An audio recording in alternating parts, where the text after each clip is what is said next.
দেবী, আয় দেবী, একটু জল খাও। সারাদিন তো মুখে কিছু দাওনি। একটুখানি চোখে মুখে জল দিয়ে না জামা কাপড়টা পাল্টালে ভালো লাগবে। তোমার অবশ্য দোষ নেই, সারাদিন ধরে যা ঝড়টা গেল তোমার উপর দিয়ে। নাও জলটা খাও, আমি বরং একটুখানি ভাত চাপাই। মা, আমার না খুব খিদে পেয়েছে, আমায় কিছু খেতে দাও না। ও মা, এই তো একটু আগে খেলি পেট ভরে, আবার খাবি? এত খেলে তো শরীর খারাপ করবে। না, আমার শরীর খারাপ করবে না, আমায় খেতে দাও না, আমায় খেতে দাও। ঠাকুর, আমার মরণ কেন হয় না? আমি আর পারছি না। এসব কথা বলো না মা, তুমি আমাকে যা বলবে আমি তাই করব। হাজরা চলো।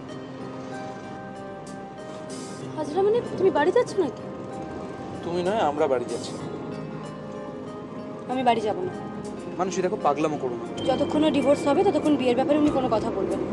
তাই আমি চাইছি যত তাড়াতাড়ি সম্ভব ডিভোর্সটা হয়ে যাবে। লয়ারের কাছে গেলে এক্ষুনি তো ডিভোর্স হবে না। আমার তাতে কিচ্ছু যায় আসে না, আমার কাছে ডিভোর্সটা অনেক বেশি জরুরি। দেবীর মা আমাদের সাথে যা বিহেভ করেছেন, তোমার সন্তানের যদি এরকম হতো না মানো, তুমিও কিন্তু ঠিক এইভাবেই রিয়াক্ট করতে।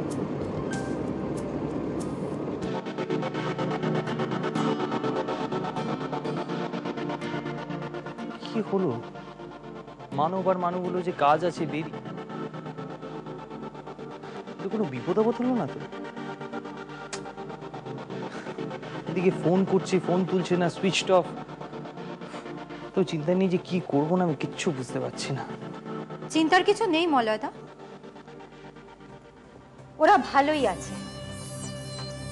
মানুষই মার্বেলের জন্য দুজনে মোবাইল সুইচ অফ করে বসে আছে। না, তা বলছিল যে কোনো একটা কাজে বেরিয়েছে, নিশ্চয়ই কোনো দরকার আছে। এই দরকারটা যে কি সেটা তো এখন বোঝাই যাচ্ছে। সোজা কথা হলো ওরা কেটে পড়েছে। যেতে হবে যা, কিন্তু কোথায় যাচ্ছিস বলে যা। এখন যদি মানসী মার্বেলসের ওয়ার্কার্সরা এখানে এসে হামলা করে, ঝামেলা তো আমাদেরই সামলাতে হবে নাকি? ঠিক তাই। আর এই বিপদের মধ্যে তোদের ফেলে দিয়ে যেতে ওদের একটুও বাধলো না। Enough is enough. তোরা শুভদার মধ্যে কি ব্রেকআপ হয়ে গেল? কিসের জন্যে? ছাড় না সেসব কথা। কেন কেন ছাড়বো? তুই বল, দেখবি মনটা খুব ভালো লাগবে। শুনতে হবে দেবীর উপাখ্যান।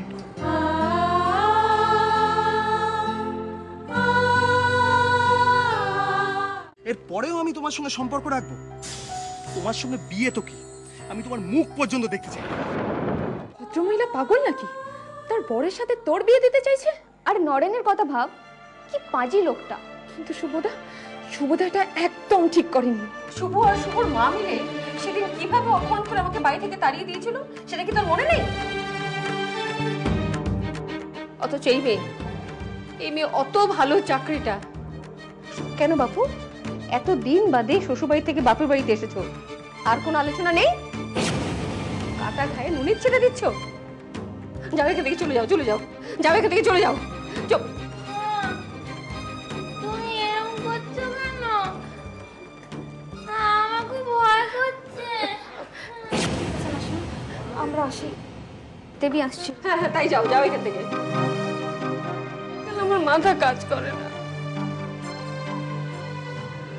তোর জীবনটা নষ্ট হয়ে গেল, আর আমি মা হয়ে কিচ্ছু করতে পারলাম না। আমি হেরে গেলাম।